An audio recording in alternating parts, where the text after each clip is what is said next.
में श्रद्धालुओं की भारी भीड़ के बीच रथ यात्रा का शुरुआत हो चुकी है।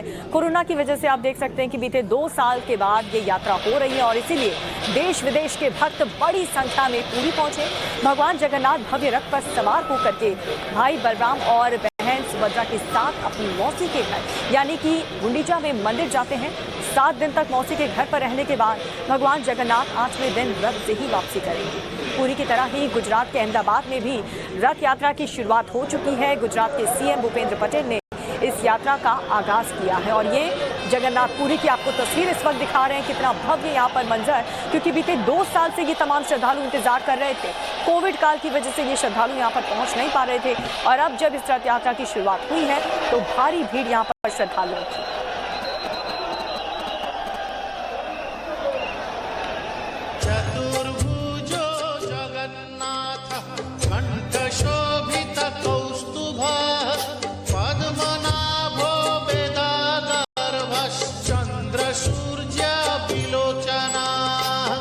आस्था, विश्वास और भक्ति का ये भाव पुरी की जगन्नाथ यात्रा में हर साल की तरह इस बार भी देखने को मिला।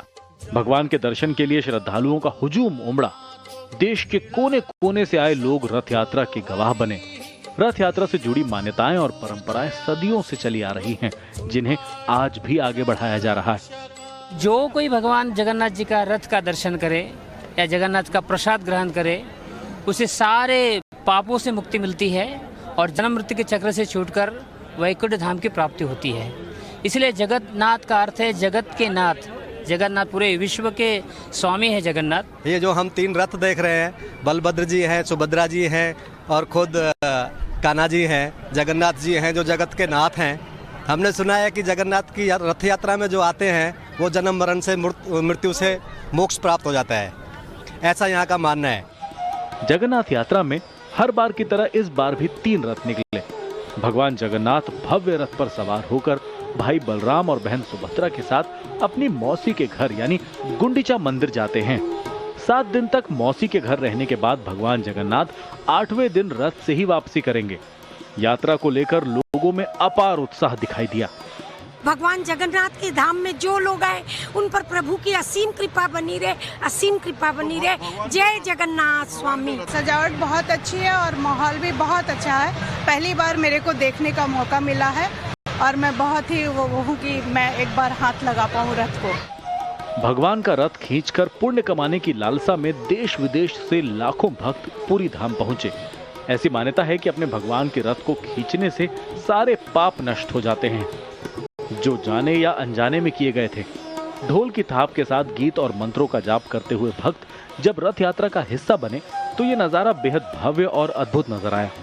जैसा कि आप सभी जानते हैं कि कोविड टाइम में रथ यात्रा जैसे नहीं हुआ था और श्रद्धालु लोग जो हैं वो बहुत श्रद्धा रखते हैं जगन्नाथ जी पर और वो चाहते थे कि हो, लेकिन ऐसा हो नहीं पाया। 2 साल बाद हम यहाँ पर आ रहे हैं, बहुत खुशी हो रही है देख करके। 2 साल के बाद हम सबको मौका मिल रहा है रथ खींचने के लिए और बहुत ही खुशी का माहौल आप देख रहे हैं। इतना भीड़ है यहाँ पर और आज तीनों भगवान अपने मौसी के घर जाएंगे और इसके लिए हम बहुत खुश हैं। जय जगन्नाथ। रथ यात्रा पूरी परंपरा के साथ निकली। इस दौरान सुरक्षा के भी कड़े इंतजाम किए गए। पुरी में भगवान की इस यात्रा को लेकर हमेशा की तरह उत्साह दिखाई दिया। जगन्नाथ की एक झलक पाने के लिए लोग बेहद भावुक और भक्तिभाव में डूबे नजर आए। ब्यूरो रिपोर्ट, टाइम्स नाउ, नव भारत। वहीं अहमदाबाद के जगन्नाथ मंदिर की बात की जाए तो वहां पर भी श्रद्धालुओं की काफी भीड़ देखी गई। खुद गृह मंत्री अमित शाह भी यहां पर पहुंचे और उन्होंने यहां पर मंगला आरती में दर्शन भी किए।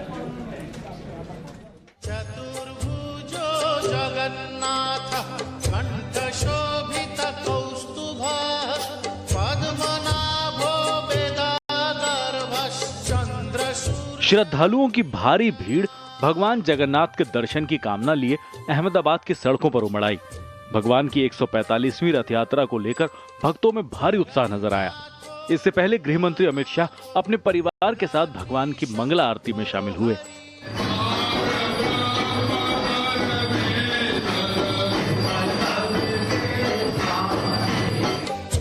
भगवान जगन्नाथ के दरबार में पहुंचे गृह मंत्री ने ट्वीट के जरिए सभी भक्तों को रथ यात्रा की शुभकामनाएं भी दी। अमित शाह ने ट्वीट किया, अहमदाबाद के जगन्नाथ मंदिर में मंगला आरती में सम्मिलित होकर महाप्रभु जगन्नाथ जी का आशीर्वाद लिया। रथ यात्रा के शुभ अवसर पर यहाँ आकर महाप्रभु की आराधना करना मेरे लिए हमेशा एक विशिष्ट आध्यात्मिक अनुभूति का क्षण होता है। महाप्रभु सभी पर अपनी कृपा बनाए रखें। जय जगन्नाथ। मंगला आरती के बाद भगवान की आंखों पर बांधी गई पट्टी खोली गई। इसके बाद भगवान जगन्नाथ, बहन सुभद्रा और भाई बलभद्र के साथ नगर यात्रा पर निकले। यात्रा की शुरुआत गुजरात के मुख्यमंत्री भूपेंद्र भाई पटेल ने विधि विधान के साथ की। मुख्यमंत्री ने परंपरागत तरीके से रथ के आगे सोने की झाड़ू से सफाई की और फिर रथ भी खींचा। गुजरात के मुख्यमंत्री भूपेंद्र पटेल जो हैं, उन्होंने इस परंपरा को पहली बार निभाया है, क्योंकि पहली बार वो मुख्यमंत्री बने और ये पहला टर्म है उनका कि जब उन्हें ये सौभाग्य जो है वो प्राप्त हुआ है।